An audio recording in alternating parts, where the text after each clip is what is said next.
ছোট ভাই ববি হাজ্জাদের কাছে এই ধানের শীষ তুলে দিয়ে যাচ্ছি। আজকে অন্য সব মার্কারে বলে দিই ভাই, সেটা রিক্সা হোক আর দাড়ি পাল্লা হোক, আমাদের ধানের শীষের নেতা কর্মীরা যদি পেশাব করে দেয় ওরা ভাইসা যাবে। তিনি বললেন বিএনপি যত কর্মী আছে প্রস্রাব কইরা দিলে নাকি সব ভাইসে যাবে। এই অন্য আপনাকে বিনীত অনুরোধ করি, গত 16 বছর আপনার প্রস্রাব করতে নিষেধ করছে কেডা?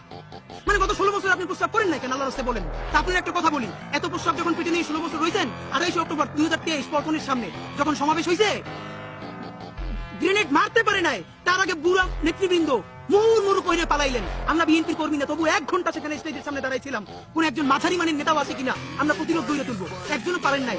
যত লাখ লোক আসছে প্রস্রাব করলে তো আওয়ামী লীগ খাইতে যাবে, তখন প্রস্রাব চাইতে কোথায় রাখছেন? মাথা উঠে